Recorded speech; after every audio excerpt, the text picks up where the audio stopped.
of high-profile fires in this state, but many of you may not be aware that we have put down over 330 fires just in the last 20 hours. Those 330 fires directly touched our statewide operations here, not only at the Operation Center, but the work that Tom Porter, Chief Porter, and his team at CAL FIRE have suppressed. I put that to put this moment in perspective. I recognize this moment generates tremendous amount of anxiety.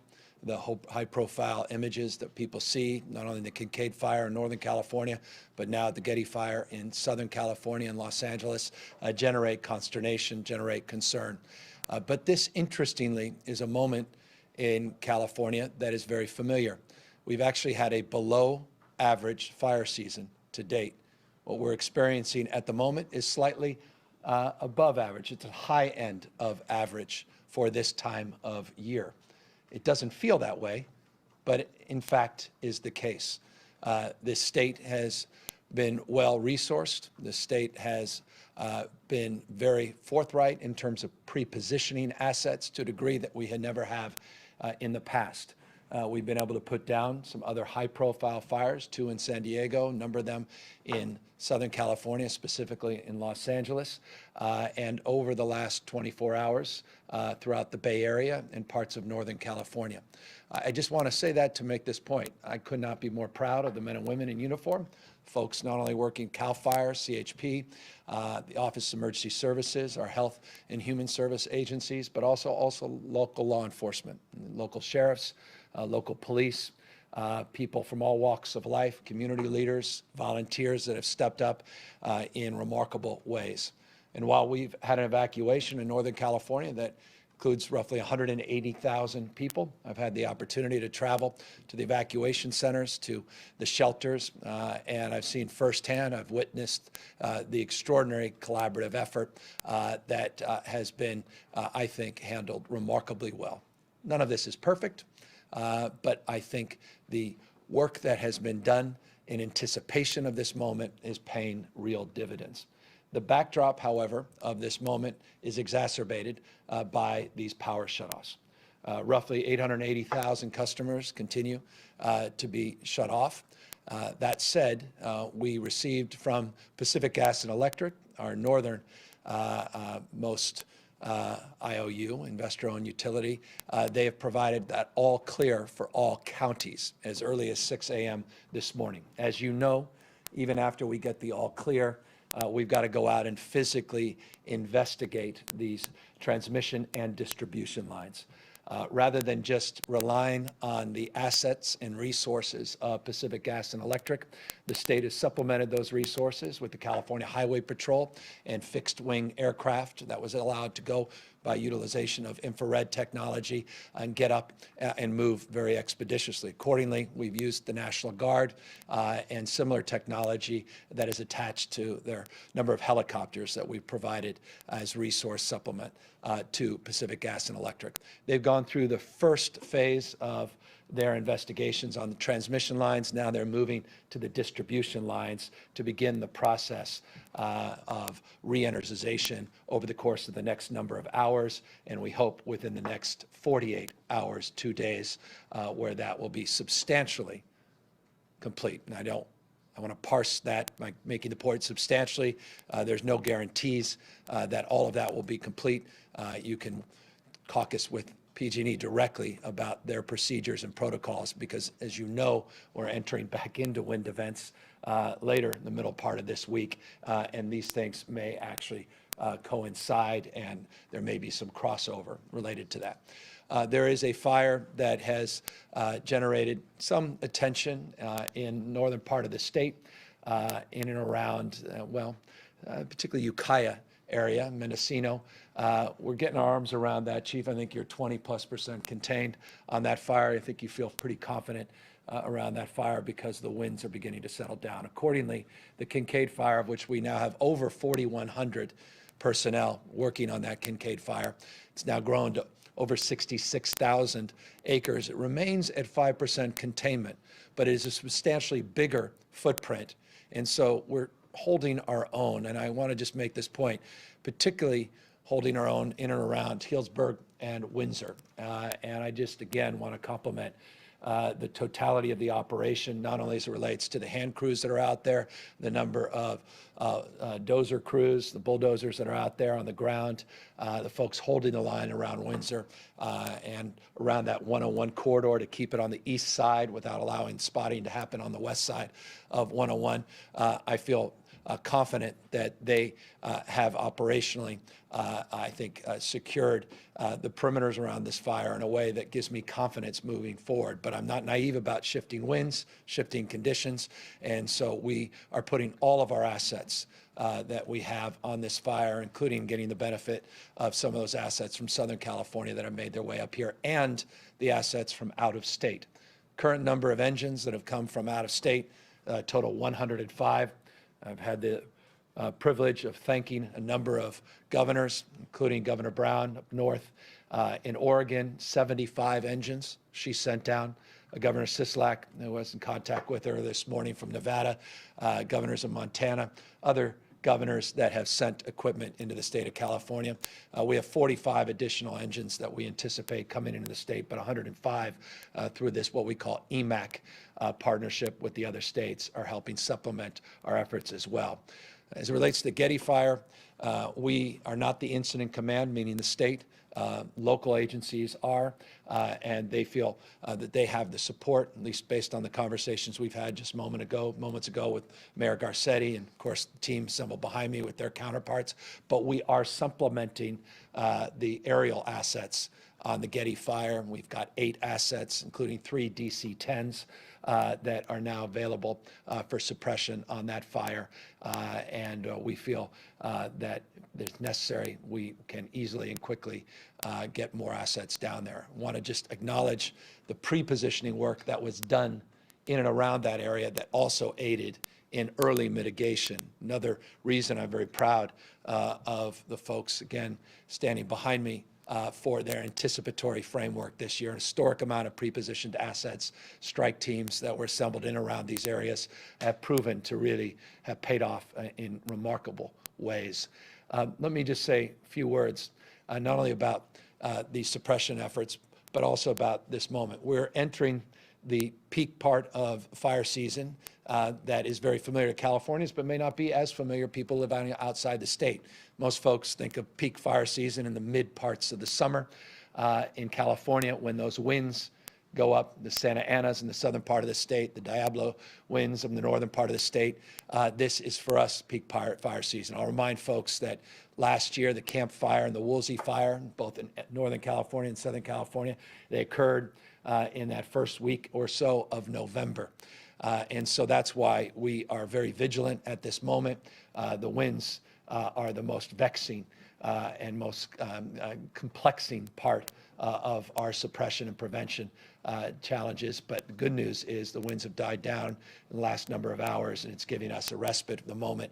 And unlike yesterday and the day before, there was a lot of fire flaring up and down. Right now, at least as of the last hour and a half or two, Chief, things feel, relatively speaking, calm, despite those 330 fires that I noted looking in our rearview mirror over the last 24 hours. So we are vigilant. We are prepared. I want to thank all of our partners, local mutual aid, all of the partnerships for evacuation at the local level, and all the shelter work that's being done, particularly protecting our seniors. Mark Galley is here, our Health and Human Service Director. We've been focusing on those that need backup batteries, oxygen, working with local hospitals, been visiting a number of them, trying to make sure that they're providing adequate access to medications and to critical care equipment, dialysis equipment, fill in the blank. So that's where we are at the moment. We have provided a statewide emergency declaration. That statewide declaration provides additional resources. Those include, but are not limited to, access to unemployment insurance, allows access to a series of of efforts around mitigating concerns around fees and fines associated with deadlines, with taxes, both at the state franchise tax board, also related to accessing identification of the DMV, a series of protocols and procedures laid out in detailed term in that emergency declaration to help aid people in their recovery and address their anxiety in the short term. Those supplement the other declarations that were previously advanced both in Sonoma County and in Los Angeles County. And those are in addition to the statewide overlays, in addition to the 3 FMAGs that we have received, FMAG being the federal management assistance grants that we have been afforded by the Trump administration and FEMA. I want to again thank FEMA, thank the Trump administration for moving quickly to support those requests without hesitation.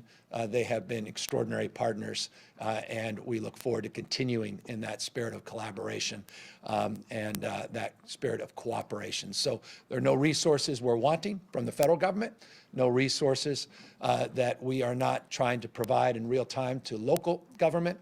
And I again want to just compliment the extraordinarily talented men and women in uniform that are working their tails off without much sleep, that are doing everything they can to put down this Kincade Fire and that Getty Fire and prepare for those winds that are starting to rise in Southern California, and the winds will make their way back here in Northern California in a few days. Final point, PUC is moving forward with a major investigation in the power shutoff protocols. The PUC will be making a series of announcements related to not only the investigation, but as it relates to supporting the application and implementation of the provisions that we set out in that landmark legislation we passed, referred to by those, at least in Sacramento, as AB 1054. I'll remind you, AB 1054 requires $5 billion of public safety investments by our 3 largest investor-owned utilities. $5 billion of public safety investments. It requires the Public Utilities Commission to set up a public safety division, of which they're required to do by January 1st. They have already hired the director of that public safety division, Carolyn Thomas Jacobs, and she is in the process of interviewing and hiring anywhere from 35 to 40 people.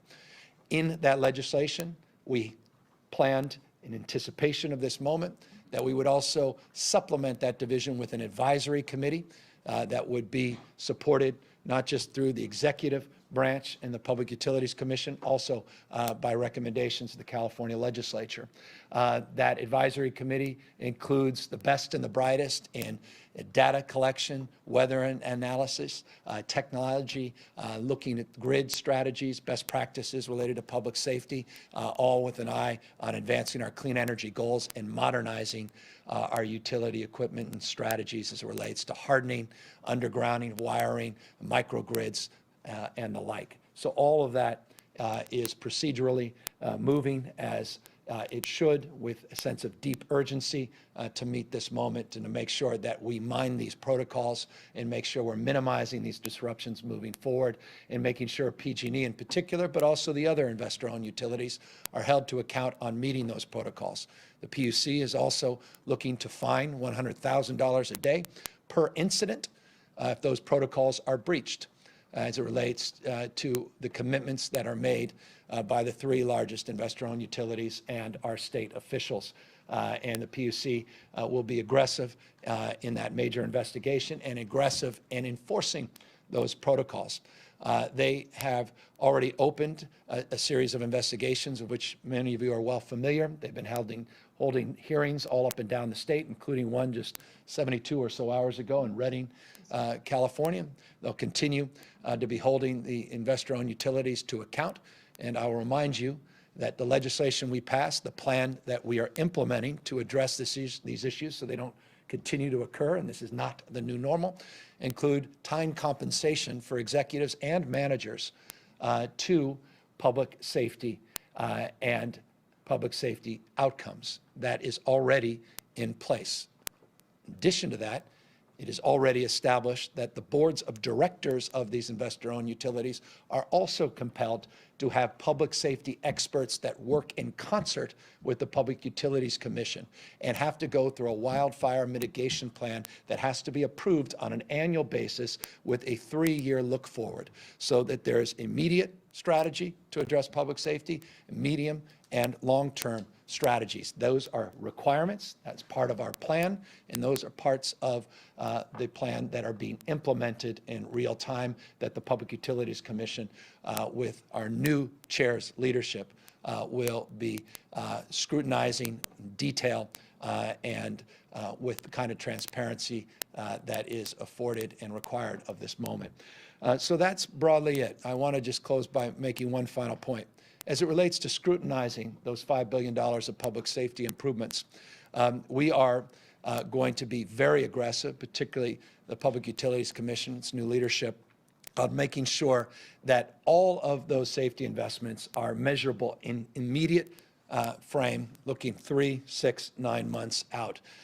And making sure 100% of the investments are being not made to infrastructure broadly defined, but public safety infrastructure specifically defined, so we can meet this moment head on and work our way not just through the next few weeks, peak fire season, but anticipate as we move into January, February, March, next year's fire season, and we're prepared in a way that we haven't been in the past. So that is a long-winded, broad strokes overview of where we are. I have not filled in every blank, and that's why we've brought folks here with me to supplement. And I want to ask Mark, who has, talk about the best and the brightest, they're right here. And Mark Iarducci, as you know, runs the Office of Emergency Services and has been leading and coordinating our efforts, and he will supplement some of my comments, and then we'll ask Chief Porter to come up and do the same as it relates to situation, as it relates on the ground, and give you some latest information, and happily then we'll answer any questions that you may have. Mark? Thanks, Governor, and good morning. I'll keep my comments brief because I think Governor Newsom obviously extremely engaged and leading, providing direction, has provided a tremendous amount of detail to all of you about what's happening. Let me just start off, though, by talking about the governor's declaration of a statewide emergency that was issued yesterday. This is very, very significant in that it does a few things. It really does focus on the ability for all public entities, public safety, responders and state agencies to have all hands on deck as we deal with these complex situations that we're dealing with. This is weather conditions that have really moved throughout the entire state, red flag conditions with high winds.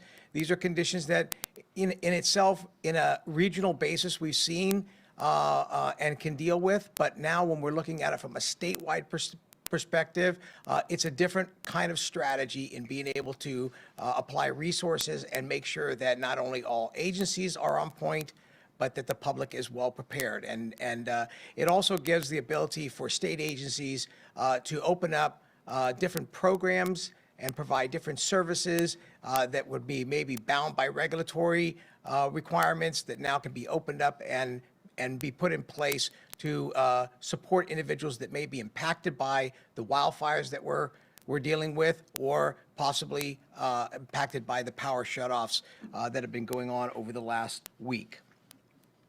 That state of emergency will stay in force until it gets rescinded here when the threat passes. Obviously, the governor talked about the two major fires that we're currently dealing with, the Kincade Fire in the north and the Getty Fire in the south. And of course, we have millions of Californians that are still dealing with the effects of the power safety, power shutoffs. Together, it's complex, but we are working to meet the challenge. There's over 10,000 state agency and local government personnel that have been committed, whether they're on the fire line or they're working in our regional centers, or they're in a state agency or departments that are responding associated with the conditions we're facing, or here in the State Operations Center. My agency's responsibility in the governor's office is coordination of the entire state's response, and that is all happening here in the State Operations Center. The actions here have to be well coordinated, and really the metric that we're trying to move to is to try to get people back into their day-to-day life. In the case of the fires, we want to try to hopefully get people moving back home out of evacuation shelters and be able to move forward. In case of the power shutoffs, working closely with the utilities to maximize their restoration period, to buy down the time at which the power's out so that people can get the power back on and move forward. Very, very close coordination, a lot of different entities, both public and private, leveraging our private sector partners in the Grocers Association, in the Fuel and Petroleum Association, et cetera, to telecommunications to make sure that all of those day-to-day needs for public safety remain in place. The governor mentioned FEMA and our partnership. The Federal Emergency Management Agency does have a team that's embedded here now at the State Operations Center. We have been able to successfully have them as part of our planning cell, and the governor's request to the administration to rapidly get fire management assistance grants and apply those to those fires that are taking place really have been done in record time, and that coordination is taking place between the governor and the federal administration, proving to be very, very successful and very supportive to the firefighters on the line, making sure that we have all the resources necessary to get that done. He's also mentioned the firefighters from other states. We have currently 150 different engines from various states in the western U.S., and we've pre-positioned over 100 engines, more than 400 firefighters throughout the state of California strategically. And even in this morning's fire in Getty, that fire initially had 2 pre-positioned strike teams that were right there in the area, immediately dispatched, which helped to keep that fire in a manageable way. So strategically across the board, whether it's in fire service, it's in law enforcement, it's in public health, emergency management, the various sectors, communications, we are leaning as forward as we possibly can to address all of those items. And a lot of this is, like the pre-positioning, really looking at strategically what is happening, what are the conditions, how is the weather changing, and making decisions based upon projections and forecasting. And so it's a different way of doing business than we've done in the past. This isn't reactive. This is proactive. This is out in front. This is really leaning forward to make sure that we can be as many places as we can to keep these fires small and to address other issues related to the weather conditions. So we will continue to keep the State Operations Center and this level of commitment at this level until we can scale back, which we will let you know. I want to reinforce all Californians do need to be cognizant and prepared. This is a partnership. It's not just a government responsibility. This is public and private and non-governmental and faith-based. It's a whole of community, and it's necessary that all of the public also step up, be aware, listen to warnings and alerts. If there's a fire in your area and you're told to evacuate, do not wait, evacuate. This is very, very much important. We want your safety as our #1 priority, and everything else, if something gets lost, can be rebuilt, but your lives can't. So with that, we'll continue to step up to meet the challenge. At this point, I'm going to turn it over to the Director of CAL FIRE, Chief Tom Porter. Thank you. And again, Tom Porter, CAL FIRE Fire Chief, and representing the state of California in our wildfire mission. I can't express enough my appreciation for the governor's support. There is nobody here now behind me who has not been more engaged in this medium-high state that we're in, fire-wise. This is our peak of season in the state. This is when We have the most potential for large and damaging fires in California, particularly in the south part of the state. We haven't had rains in the north part of the state, so all of California is in play right now. And knowing that the support is here from all levels of California government, particularly the governor's office, is absolutely important. We are leveraging things that in ways that we usually don't do until we're at high, very high. We have out-of-state engines that we're bringing in proactively to ensure that we have the resources ready to go when we have 300+ initial attack fires that are happening while we're fighting 2 or 3 major fires at the same time. And so that's what's happening. The Kincade Fire is the largest and most damaging fire that we have currently that we're fighting. Healdsburg and Windsor are very much still in harm's way. But our crews yesterday were able to maintain fire lines, hold the major part of the fire out of the depths of the community in both cases, and are working now to get perimeter control so that we can keep the fire from going to the west side of 101 and release evacuation orders as soon as possible, get people back home. We're also working within the incident to ensure that PG&E has all of the possible access that they need to get the power on, even within the fire area, immediately as soon as it is safe to do so. So these are the things that we're able to do with this partnership that is happening here at the SOC. What we need to also be aware of is that we're nowhere near done with this. We are going to need to have widespread statewide rain before this is over. And so we're poised to continue this. Thankfully, I've talked with you in the past about the firefighters being worn down. Those scars are still there. And these kind of days bring that feeling back.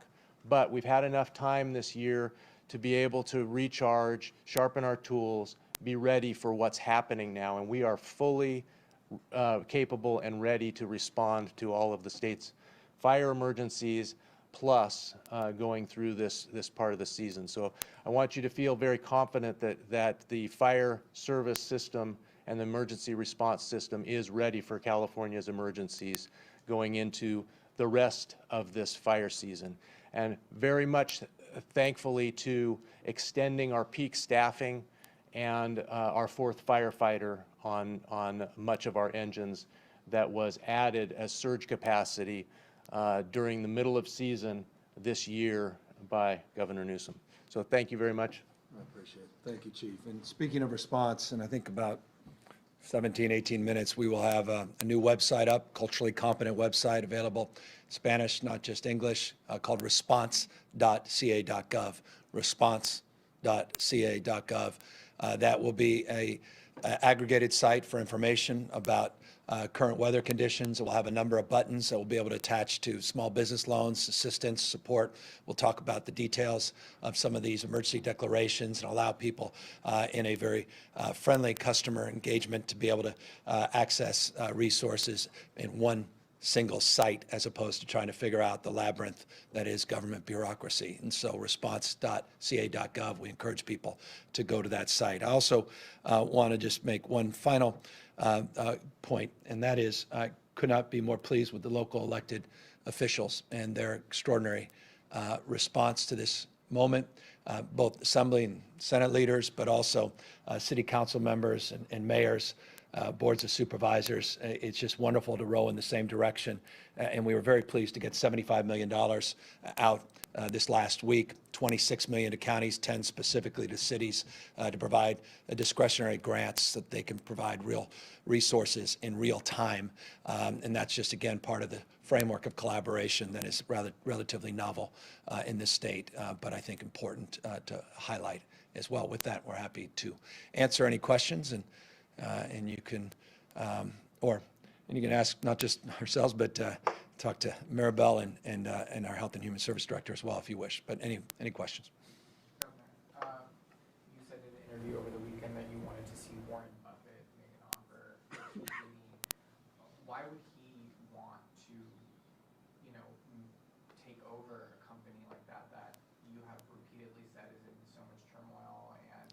I want to see as many people bidding, what I said, and very specifically said, I want as many people bidding for the assets of Pacific Gas and Electric as possible. I couldn't be more clear, including standing right here on 2 separate occasions, not only in my public comments, but on that board right there, put out a report in detail saying that includes municipalization.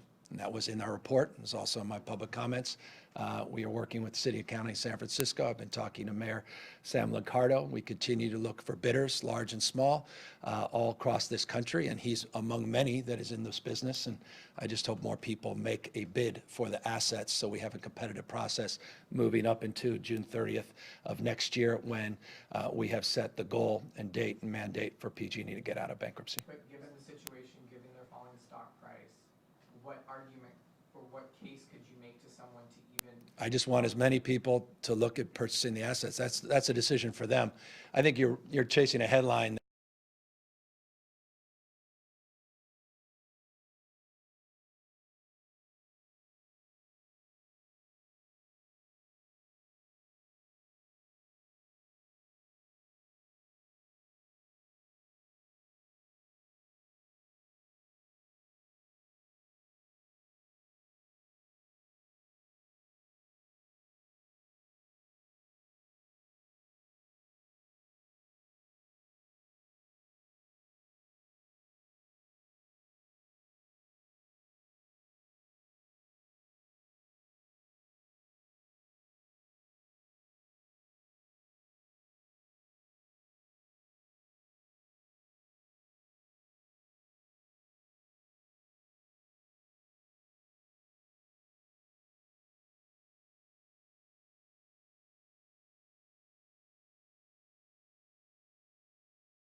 About that, and I can assure you, we have been very detailed and copious in collecting those costs. I have a question for President Batcher, actually. If you don't Thanks. mind. So PG&E in the PUC's investigation, like if the bankruptcy procedure was going on, PG&E about a week or 2 ago, they asked for all of the investigations against PG&E to be resolved, including cost of capital, including the safety investigation, 2017 fires, the gas records investigation, basically every single thing happening at the PUC. Do you support all of those things being resolved by June 30th as kind of part and parcel with the bankruptcy plan being approved? Thank you as well. I can't speak specifically to the proceedings. However, we do, as the governor has well described, we are going to get to June 30th with a bankruptcy completed. So I can't speak to the proceeding underway. I'm not allowed to do that, but I understand the question. Thank you. It's a new day at the Public Utilities Commission, and I can assure you we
the importance of meeting